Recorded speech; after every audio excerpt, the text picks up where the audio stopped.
This video I'm trying to introduce you to different types of Kalanchoe.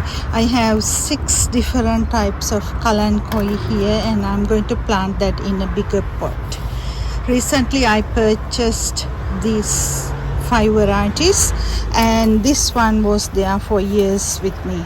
See the beautiful flowers. This is a very common Kalanchoe, so I'm going to remove few flowers out and let the bees handle the rest of the flowers, and after that I will cut it off. These are the varieties, 6 varieties. There may be a lot more, but the beautiful one is this one. I really love the color, and my husband thought that this might be a dead plant.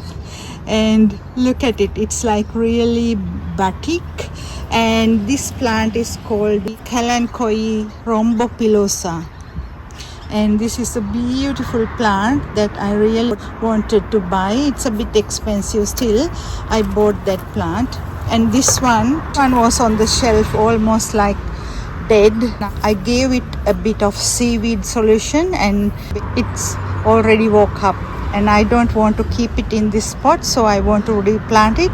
As you can see, there are 2 more babies, and not only that, this plant was on special and I bought it. It's pinkish color leaves and greenish color leaves. Some are short, some are long. So it's a beautiful another Kalanchoe. And this is another Kalanchoe plant, and it is yellowish in color. And when I saw this, I thought I will buy this too. So I have a collection of Kalanchoe, but I really didn't like to plant Kalanchoe for a longer time. As I have lots of varieties, I thought I should go for different types of Kalanchoe too.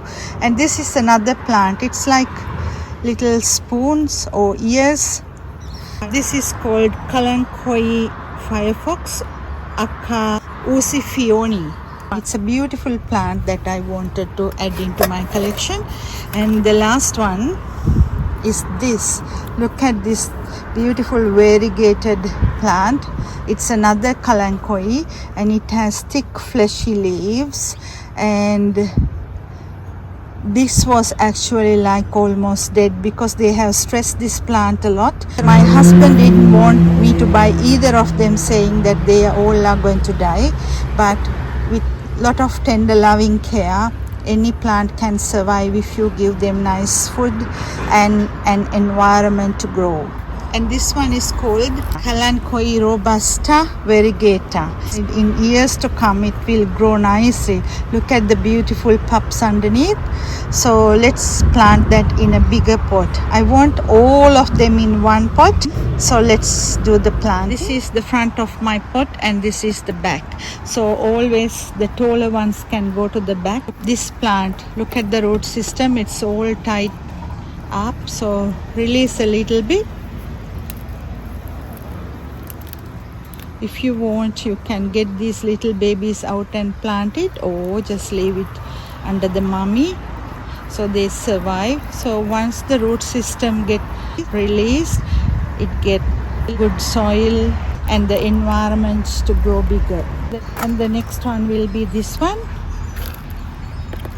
Once that established in a pot, you can always cut the head and get more branches out. Space, always the plant needs space to grow, so that will be the back of the pot. And this one here, and this variegated one can go in the middle. Oh, it's beautiful, this plant. I really like it. It was really expensive, but this pot cost me $20. Still worth it. Just put it in the soil. Oh, it's going to be a nice plant. Usifioni. That's a beautiful name, isn't it? So I'm going to put Usifioni here so she can grow nicely. So once it comes to a certain height, you can cut them, get a nice shape. What we need to know is that succulents always need time to grow. That's why they are expensive, and it's a hard work. Really understand the people who sell it having a lot of hard time picking the leaves, propagating, then replanting back again in pots. At least it is a 1 or 2 year work. I'm going to take this out. Look at the fleshy leaves.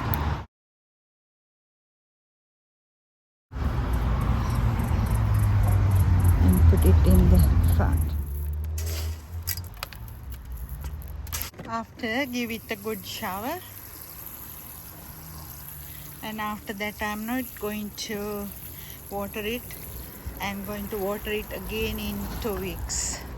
Hope you got an idea. See you next time.